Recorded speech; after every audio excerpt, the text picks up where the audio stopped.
Good morning, students. Today I am going to explain the next part of lesson number 17, economic problems and the challenges of poverty and unemployment. The points to be discussed today are unemployment and its types, proportion of unemployment in India, reasons for increase in unemployment in India, effects of unemployment of India, then world labor market, unemployment. Among the current problems of India, problem of unemployment is crucial. In this chapter, you have studied the current problems of India are poverty and unemployment. In the previous video, you have studied about poverty. And the next important problem, current problem we are going to study is unemployment. Poverty originates due to unemployment. So unemployment causes poverty. This poverty and unemployment, they are interrelated. An unemployed person does not have income to carry out his expenditure and hence remain poor. This unemployment, it is a long-term problem and has a deep rooted in the Indian economy. Maximum countries of the world are facing the problem of unemployment. So which are the current problems of India? One is poverty, second one is unemployment. Which current problem is crucial, that unemployment. Unemployment and poverty, they are interrelated. Unemployment leads to poverty. A person who is unemployed does not have the income to carry out his expenditure and hence remain poor. It is a long-term problem and has a deep rooted in Indian economy. Maximum countries of the world are facing the problem of unemployment.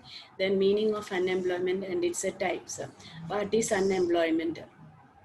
Meaning of unemployment, who is called an unemployed person? That one who is adult means a fully grown or developed, whose age is 15 to 60 years, who is ready to work at the prevalent rate of wage. That means he is ready to do the work at the existing market rate of a wage, has energy, has a capacity, or is capable and a qualification to work. He has the educational qualification to do the work, who is in search of a job work, who is trying to find out the job but is not getting work. Such a person is said to be unemployed. Such a type of condition is called, in the group is called unemployment. So what is unemployment? A person who is in the age group of 15 to 60 years. A person who is adult, who is in the age group of 15 to 60 years, he is ready to do the work at the existing market rate of wages, as a capability, or is capable to do the work, and he has the qualification to work.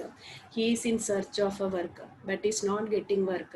Such a person is said to be unemployed, and that condition in group is called unemployment. Then types of unemployment. How many types of unemployment are there? There are 6 types of unemployment. First one is seasonal unemployment. Seasonal unemployment means when a worker gets unemployment, when a worker gets employment during certain seasons only, and remains unemployed in the rest of the year is called seasonal unemployment. So a worker gets employment only during certain seasons, and the remaining year he remains unemployed. For example, in agriculture, because of the lack of irrigation facilities, irregularity of rainfall, and lack of alternative employment, farmers have to remain unemployed for how many months? 3 to 5 months. That is called a seasonal unemployment. So what is that seasonal unemployment? When a worker gets employment during certain season only and remains unemployed in the rest of the time of the year, it is called a seasonal unemployment. For example, due to lack of irrigation facilities, irregularity in rainfall, and lack of an alternative employment, farmers have to remain unemployed for 3 to 5 months in India. This is called a seasonal unemployment. Then second one is a frictional unemployment. When new technology is introduced in place of old technology, laborers remain unemployed for some time. This is called a frictional unemployment. For example, that means in the industrial sector, when new technology is replaced by old technology. Then, for example, earlier that embroidery was done with the hands, and now that embroidery machines are there. So that old technology is replaced by new technology, and that laborers don't know to operate the machines. So when they get training to operate the machines, they will get employment, but they remain unemployed for some time till they will get a training. That is called a frictional unemployment. So when new technology is introduced in place of old technology, laborers remain unemployed for some time. That is called a frictional unemployment. Then structural unemployment. Indian society is a very backward and orthodox. Orthodox means a very strict in following the rules of religion. Social backwardness, traditional orthodoxy, customs, illiteracy, and a lack of structural facilities are responsible for structural unemployment. So what is that, a structural unemployment? Indian society is backward and orthodox. Social backwardness, traditional orthodoxy, then customs, illiteracy, not having education, lack of structural facilities, are responsible for structural unemployment. Then next one is a disguised unemployment. That is sometimes more than the required number of workers are involved in an occupation. Even if a few laborers are removed from work, no decrease is recorded in that total production. So these extra laborers are said to be unemployed in disguised way. You know, in agriculture, majority of the people are involved in agriculture. Even if a certain people, 64% for example, 64% of people are engaged in agriculture. If we are removing 20% from that agriculture, then also production will not increase or decrease. So that is called these extra laborers. 24 and that percentage of people, they are called unemployed in disguised way. So sometimes more than required number of workers are involved in an occupation. Even if a few laborers are removed from work, no decrease is recorded in total production. So these extra laborers are said to be unemployed in disguised way. Then industrial unemployment. In the industrial field, if anyone has to remain unemployed for short term or long term due to changes taking place in industrial sector, such a situation is called industrial unemployment. So industrial sector also, sorry, if anyone has to remain unemployed for a short period or long period because of the changes taking place in that industrial sector, that situation is called industrial unemployment. Then educated unemployed. A person is educated, that means he studied up to 10th standard, or he has a degree, he passed a BE or BSc. Then also he remains unemployed. He is called educated unemployed. If a person has obtained at least a secondary education, he has studied up to 10th standard or degree, and then also he is not getting the jobs, that such a person are called educated unemployed. If a person has obtained at least a secondary education or degree and is unemployed, he is called educated unemployed. So what is meant by unemployment? One who is adult, who is in the age group of 15 to 60 years, who is ready to work at the prevalent market rate of wages, then has energy and a qualification to work, who is in search of work but is not getting work, such a person is said to be unemployed. Such a type of condition group is called unemployment. Then who are not called unemployed, a person who demands more wages than that existing market rate, who is not in the age group of 15 to 60, handicapped, lazy, weak, old, then housewife, who is not willing to work in spite of he is capable, he is not considered as unemployed. How many types of unemployment are there? There are 6 types of unemployment. First one is a seasonal unemployment. Due to lack of irrigation facilities, irregularity in rainfall, and lack of alternative employment, farmers have to remain unemployed for 3 to 5 months in India. This is called a seasonal unemployment. Then second one is a frictional unemployment. When new technology is introduced in place of old technology, laborers remain unemployed for some time. That is called a frictional unemployment. Third one is a structural unemployment. Indian society is backward and orthodox. Social backwardness, traditional orthodoxy, customs, illiteracy, and lack of structural facilities are responsible for structural unemployment. Then disguised unemployment. Sometimes a more than required number of workers are involved in an occupation, even if a few laborers are removed from work. No decrease is recorded in total production. So these extra laborers are said to be unemployed in disguised way. The next one is industrial unemployment. In the industrial field, if anyone has to remain unemployed for short term or long term due to changes taking place in industrial sector, such a situation is called industrial unemployment. Then educated unemployment. If a person has obtained at least secondary education or degree and is unemployed, he is called educated unemployed. Then proportion of unemployment in India. Explain the nature and extent of unemployment in India. And the nature and extent of unemployment in India varies from state to state. So type and extent of unemployment differs from state to state. It depends on that industrialization and agriculture.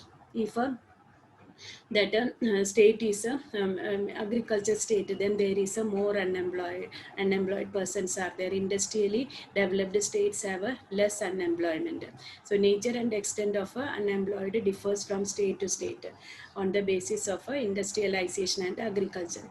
The nature and extent of unemployment in India varies from state to state depending on the extent of industrialization and state of agriculture. So that information about that unemployment in India is given by the National Sample Survey undertaken by the Ministry of Labor. So the National Sample Survey undertaken by the Ministry of Labor are indicative of the extent of unemployment in India. So who is giving us information regarding the unemployed persons in India? National Sample Survey undertaken by the Ministry of Labor. As per the census of 2011, 116 million people in India were unemployed. So according to the census of 2011, how many unemployed persons were there in India? 116 million persons were unemployed, not having the jobs. Of this, 32 million were illiterate. Means out of this, 32 million were not educated and 84 million were educated. So, who gives us information regarding the extent of unemployment in India? National Sample Survey undertaken by the Ministry of India. According to the census of 2011, how many people were unemployed in India? 116. Out of this, how many illiterate people were there? 32 million illiterate people were there. How many were educated unemployed persons? 84 million educated unemployed persons were there. 47 million people in the age group of 15 to 24 were jobless. So how many million people were jobless in the age group of 15 to 24? 47 million. Then according to the report of a Labor Bureau, the rate of unemployment in 2013 and 14 for India was 5.2 percentage and 1.2 percentage for Gujarat. So in 2013, how many percentage of people were unemployed in India? 5.2 percentage. How many people were unemployed in Gujarat? 1.2 percentage. How many percentage of women were unemployed in India? 7.7 percentage. So who give us information regarding the extent of unemployment in India? National Sample Survey. And in 2011, how many people were unemployed? 116 million people were unemployed. How many were illiterate? How many were illiterate? 32 million people were illiterate in 2011. How many people were educated unemployed in India in 2011? 84 million. How many people were means unemployed in the age group of 15 to 24 in India in 2011? 47 million. Then how many people were how many percentage of people were unemployed in 2013 and 14 in India?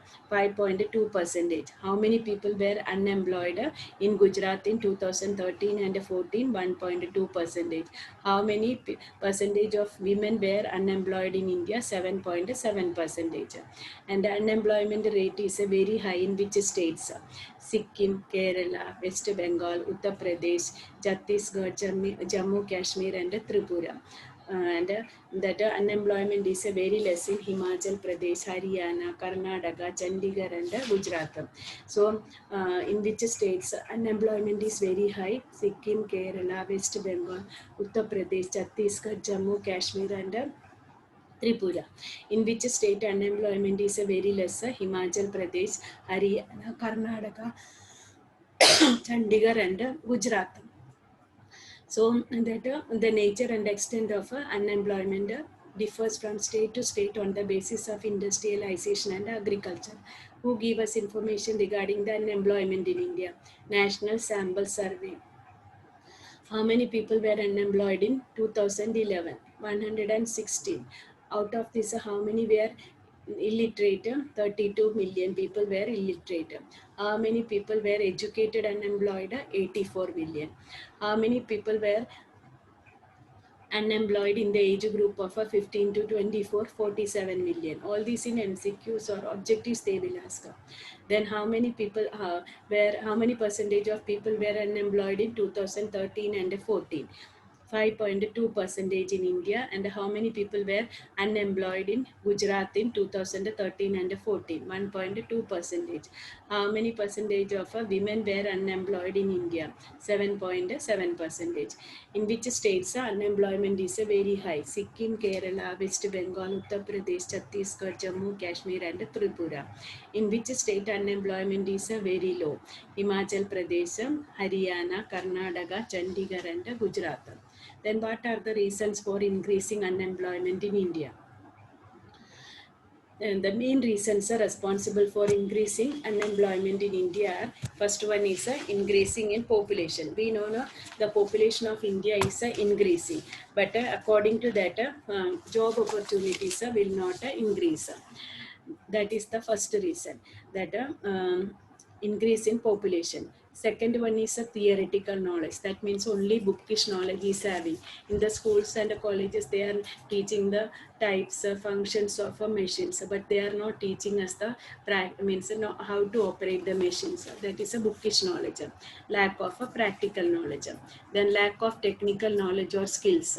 Then failure in providing complete employment. Government failed to provide a complete employment to the people. Then in the field of agriculture, unemployment is more because of irregularity of rainfall and insufficient irrigation facilities. We know agriculture depends upon the rainfall, but rainfall in India is irregular and uncertain, and so many irrigation facilities are there, but it is not sufficient. So what are the reasons? First one, increase in population. Second one, theoretical knowledge. Third one, lack of practical knowledge. Then lack of a technical knowledge or skill. Then failure in providing complete employment. Then irregularity in rainfall and more risk. More risk means insufficient rainfall. Then seventh one, losing interest in agriculture sector. People are not interested in doing agriculture. Then eighth one, improper irrigation facilities. That is, irrigation facilities are not proper or not sufficient.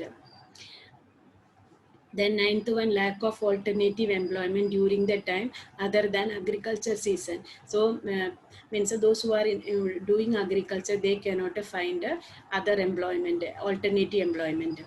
Then 10th one, weak condition of cottage industries, household industries and small scale industries.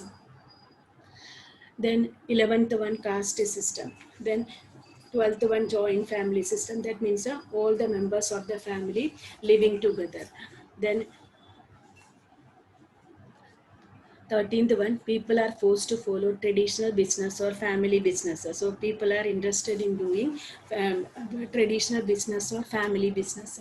So losing interest in agriculture sector, improper irrigation facilities, lack of alternative employment during the time other than agriculture season, then weak condition of cottage industries, household industries and small scale industries.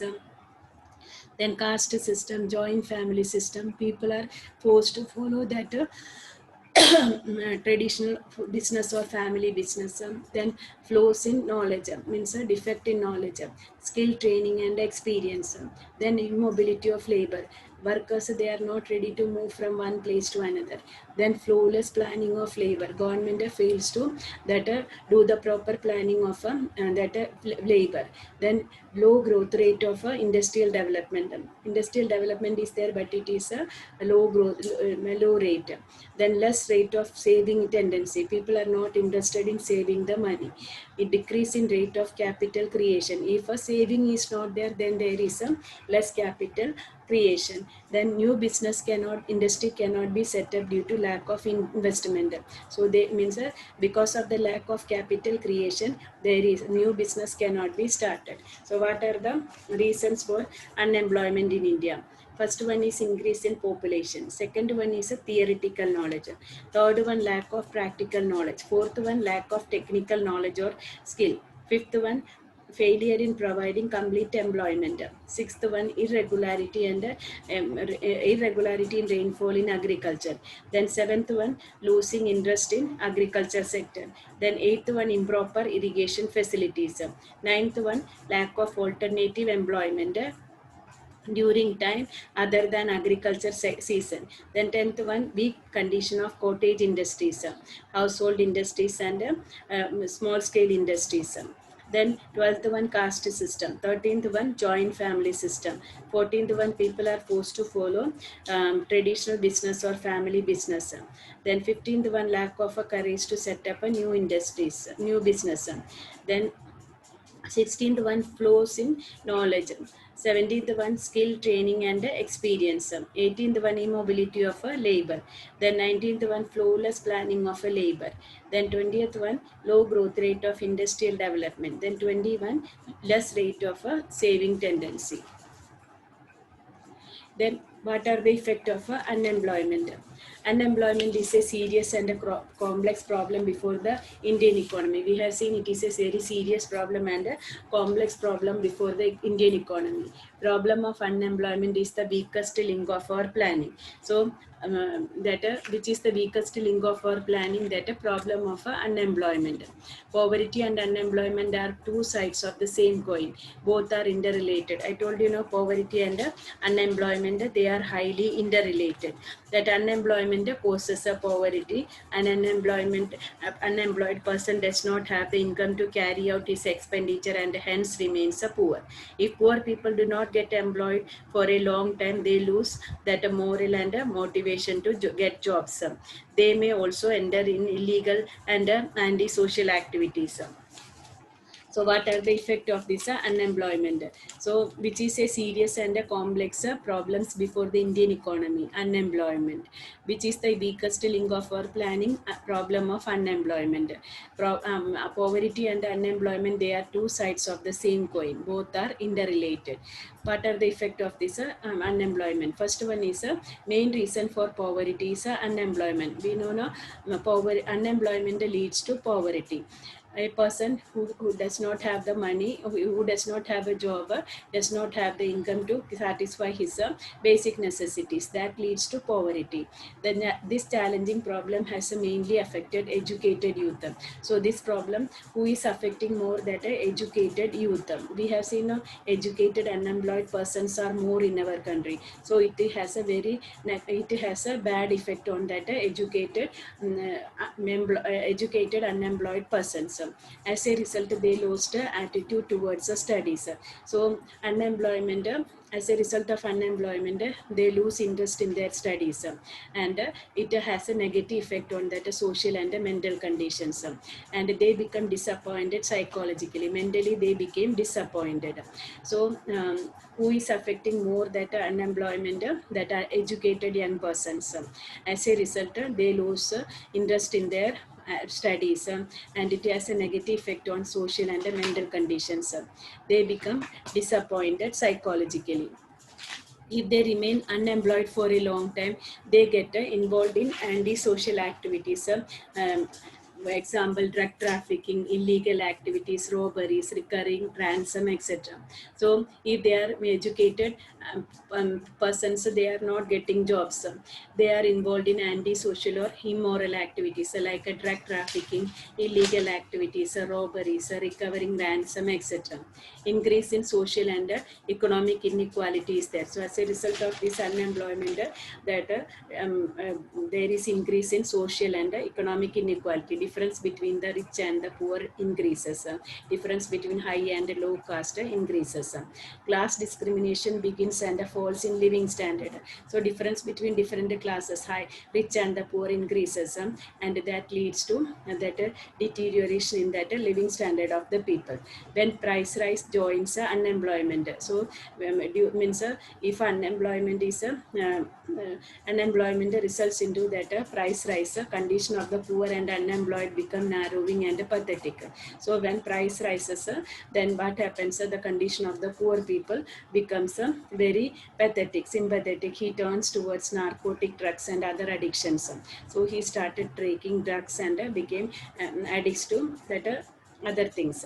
Thus, unemployment has proved to be deadly for individual, family as well as economy. So, unemployment is a very bad, has a very worst effect on that individual, family as well as economy. So, problem of unemployment is the weakest link of our economy. That poverty and unemployment are the two sides of the same coin. Both are interrelated. What are the main effect of unemployment? We have seen first one is a main reason for poverty is unemployment. And as a result, that educated, that unemployed person lose interest in towards their studies. It has negative effect on social and mental conditions. They become disappointed mentally. If they remain unemployed for a very long time, they get involved in anti-social activities like drug trafficking, illegal activities, robberies, recovering ransom, etc. And it increases that social and economic inequality. And it also results into class discrimination and a fall in the living standard of the people.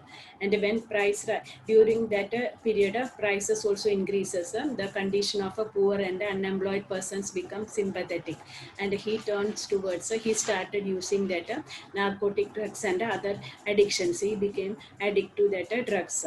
Thus unemployment has proved to be deadly for individual, family as well as economy. The next one is world labor market.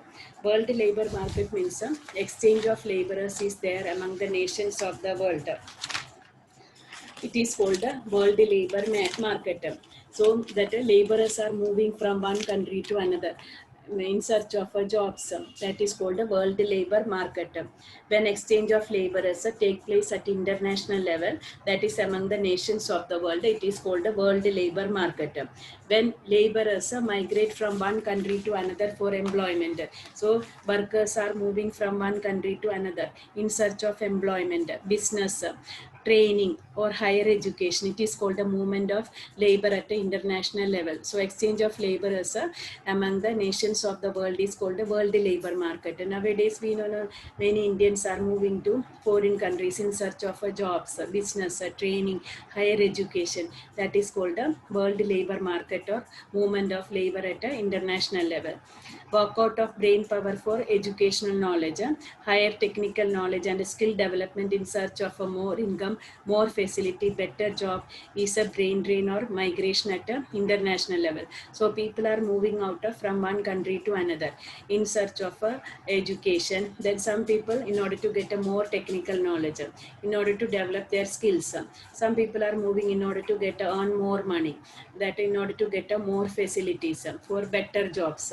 Then all these good people are moving from our country to foreign countries. So then there is the shortage of highly talented people.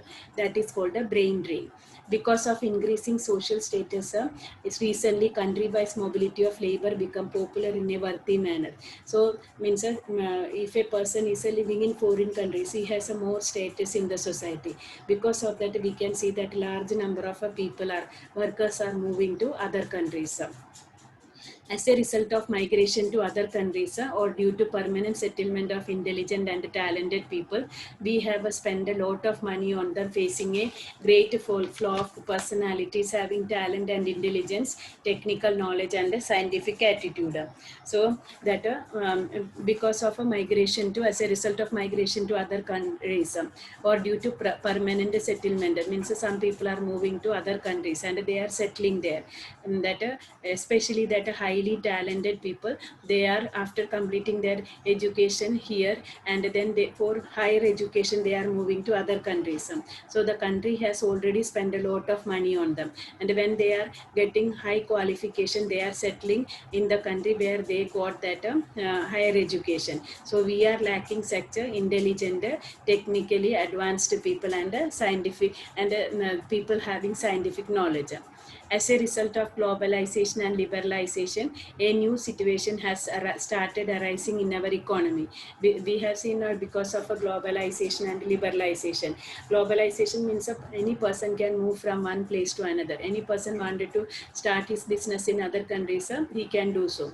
Liberalization, earlier so many restrictions were there, they were all now relaxed. So people are ready to move, where people are free to move from any country to, from one country to another country. In the present time, demand of people having knowledge and a skill in information technology, communication technology, biotechnology, computer or medical has increased. Nowadays there is a great demand in foreign countries for the people who are having the knowledge in information technology, communication, biotechnology, computer or medical facilities. So India has that highly talented people in all these fields. Many countries are appointing such people who have special qualification and skill as a trained expert laborers and experts. So many countries, that means in foreign countries, there is a lack of labor force. So in India, labor is more, that qualified, means trained, skilled laborers are more in India. So that Indian people are going to foreign countries, and those countries, they are appointing highly talented people, that they adopt attractive tactics and practices with a high perks. So in order to attract such trained workers, they are giving high salaries, better living standards, etc. Indian industrial firms send their employees to foreign countries to obtain required qualifications. So some of the companies also, they are sending their workers in foreign countries in order to get a higher education, knowledge and skill, training and skill, so that they may survive the competition. So some of the factories, they are sending their workers to foreign countries in order to get a more training, more skill, to save their industries in that competition. That is also a part of international migration. Like our country receives a foreign exchange as a part of income due to migration of people to foreign countries for jobs. So when that laborers are going to other countries, and India is getting the benefit of a foreign exchange, and because of the flowing of a foreign money in our country, in this way problem of a foreign exchange is solved to certain extent. So we are getting foreign exchange due to this that migration, so that we can solve the problem of a foreign exchange.